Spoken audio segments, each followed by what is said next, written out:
মাইয়া জ্বললা বুড়ি আমার সামনে তো আগুনে পড়তে আছে। যে আপনারা দেখেছেন যে একটা বাড়ি এখানে দেখতে পাচ্ছেন, এই বাড়ির যে সিঁড়িটা আপনারা দেখে দেন, এই বাড়ির সিঁড়িটা, এই সিঁড়িতে কিন্তু ঘটনাস্থল। আর এর পাশে যে এনাদের যে বাড়ি, এই মাদ্রাসা, এই মাদ্রাসাটা উনি ভাড়া দিয়েছে এখানে। এই মাদ্রাসা পরিচালিত হয়ে আসছে এখানে, ছাত্র শুধু ছাত্রী মাদ্রাসা এটা। তো এখানে ছাত্রীরা এই সিঁড়িতে বসে নাস্তা করে এখানে। গতকালকে তারা একটা টেনিস বলের মতো একটা সদস্য একটা বস্তু দেখেছি এখানে, সেটা বাড়ির মালিক নাড়াচাড়া করে আবার কিন্তু রেখে দিয়েছে এটা, আমাদের কাউকে জানায়ও নাই। কিন্তু আজকে সকালে ৯টা থেকে ৯:৩০টার মধ্যে এই স্কুলের যারা, এই মাদ্রাসার যারা স্টুডেন্ট ছাত্রী যারা আছে, তারা এখানে বসে নাস্তা করছিল। নাস্তা করার পরিপ্রেক্ষিতে তারা ওই আপনার ওই যে টেনিস বল সদৃশ্য বস্তুকে তারা নাড়াচাড়া করে, নাড়াচাড়া খেলনা হিসেবে নাড়াচাড়া করতে নাড়াচাড়া এক পর্যায়ে এটা বিস্ফোরিত হয়। তা আমরা তখনই আমাদের পুলিশ এখানে ঘটনাস্থলে আসে, এখানে আমরা বিস্ফোরণের আলামতগুলো সংগ্রহ করেছি। আমরা এই বিষয়গুলো দেখছি আসলে পিছনে কোনো বিষয় আছে কিনা।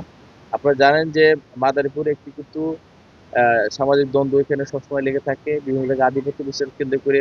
এর আগেও আপনারা সদরে, কালকিনি সহ বিভিন্ন জায়গায় ককটেল বিস্ফোরণ হয়। আমরা মনে করছি যে এই সামাজিক দ্বন্দ্বকে কেন্দ্র করে এখানে এটাকে ভয়ভীতি দেখানোর জন্য হইতে পারে, কিংবা অন্য কোনো উদ্দেশ্য আছে কিনা, সেই বিষয়গুলো আমরা তদন্ত করে দেখছি।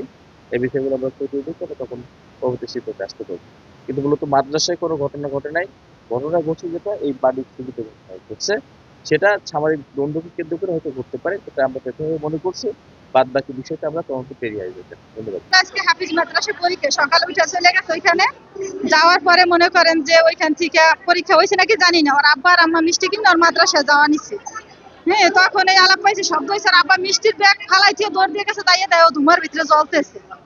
এই দ্রুতরে তা টান দিয়ে নিয়ে আইয়া পড়ছে মনে করে।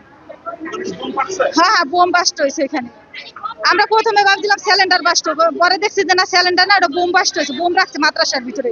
আরো বাচ্চারা এরকম হয়েছে, কেউ কেউ কোনো জ্ঞানই নেই মনে করেন। তা মেয়ের দ্বারে রওনা দিছি ওই সাইডে, মানে 1 মিনিট লাগে। এর মধ্যে আলাপ পাইছি ধুমুরিয়া বাস স্টপে পোলারান ছিল, কমবে চিল্লায়, আমি নলেজ দিতে পারতাছি না, তারপরে গেছি যাই এই খালি তোমারে আমার মাইয়া রে মাইয়া মাইয়া চিল্লাতে চিল্লাতে দিয়ে আমার মাইয়া সামনে, আমার মাইয়া জ্বললা বুড়ি আমার সামনে তো আগুনে পড়তে আছে। বোম পোড়াবার আর ওই পোশাকের শরীর পোশাক পুড়ে গেছে। শরীর সব কিছু একটা কিচ্ছু নাই নিচে। আমার আমি আঙ্গুল